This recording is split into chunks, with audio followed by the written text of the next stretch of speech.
मामुपेत्य पुनर्जन्मः संसिद्धिदं परमांगताः। मामुपेत्य का तात्पर्य है कि भगवान के दर्शन कर ले, भगवान को तो तत्व से जान ले अथवा भगवान में प्रविष्ट हो जाए तो फिर पुनर्जन्म नहीं होता। पुनर्जन्म का अर्थ है फिर शरीर धारण करना। वह शरीर चाहे मनुष्य का हो, चाहे पशु पक्षी आदि किसी प्राणी का हो, पर उसे धारण करने में दुख ही दुख है।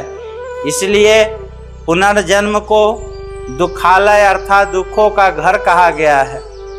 मरने के बाद यह प्राणी अपने कर्मों के अनुसार जिस योनि में जन्म लेता है, वहाँ जन्म काल में जेल से बाहर आते समय उसको वैसा कष्ट होता है जैसा कष्ट मनुष्य को शरीर की चमड़ी उतारते समय होता है, परंतु उस समय वह अपना कष्ट दुख किसी को बता नहीं सकता, क्योंकि वह उस अवस्था में महान असमर्थ होता है। जन्म के बाद बालक सर्वथा परतंत्र होता है।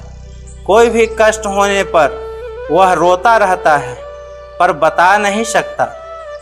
थोड़ा बड़ा होने पर उसको खाने पीने की चीज़ें, खिलौने आदि की इच्छा होती है और उनकी पूर्ति न होने पर बड़ा दुख होता है। पढ़ाई के समय शासन में रहना पड़ता है, रातों को जाग कर अभ्यास करना पड़ता है तो कष्ट होता है।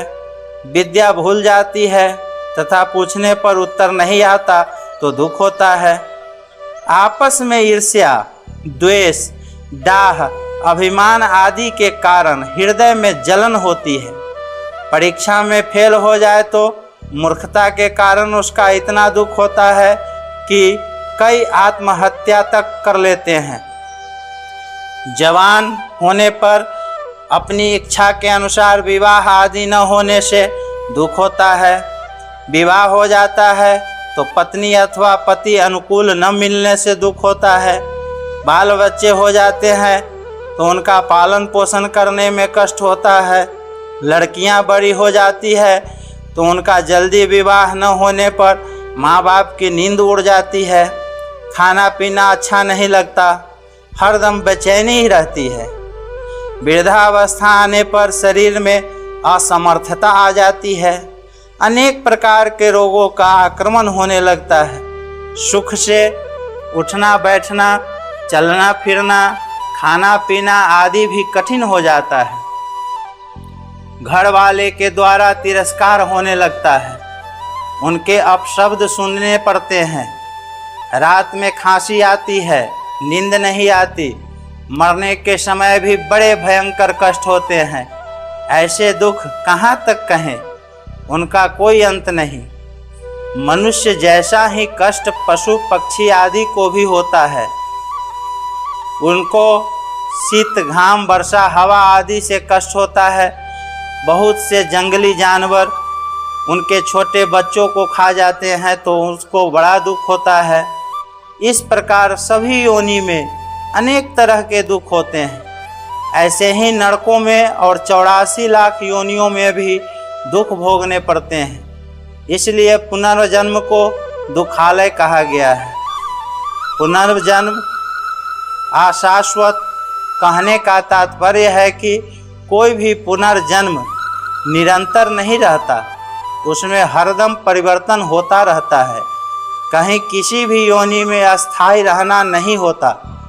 थोड़ा सुख मिल भी जाता है तो वह भी चला जाता है और शरीर का भी अंत हो जाता है। इसी पुनर्जन्म को मौत का रास्ता कहा गया है। मृत्यु संसारः वतर्मणि। यहाँ भगवान को मेरी प्राप्ति होने पर पुनर्जन्म नहीं होता, इतना ही कहना पर्याप्त था। फिर भी पुनर्जन्म के साथ दुखालय और अशाश्वत ये दो विशेषण क्यों दिए गए? ये दो विशेषण देने से यह एक भाव निकलता है कि जैसे भगवान भक्तजनों की रक्षा, दुष्टों का विनाश और धर्म की स्थापना करने के लिए पृथ्वी पर अवतार लेते हैं, ऐसे ही भगवान को प्राप्त हुए भक्त लोग भी साधु पुरुषों की रक्षा, दुष्टों की सेवा और धर्म का अच्छी तरह से पालन करने तथा करवाने के लिए कारक पुरुष के रूप में, संत के रूप में इस पृथ्वी पर जन्म ले सकते हैं। अथवा जब भगवान अवतार लेते हैं तब उनके साथ पार्षद के रूप में भी ग्वाल बालों की तरह वे भक्तजन पृथ्वी पर जन्म ले सकते हैं। परंतु उन भक्तों का यह जन्म दुखालय और अशाश्वत नहीं होता, क्योंकि उनका जन्म कर्मजय नहीं होता, प्रत्युत भगवत दीक्षा से होता है।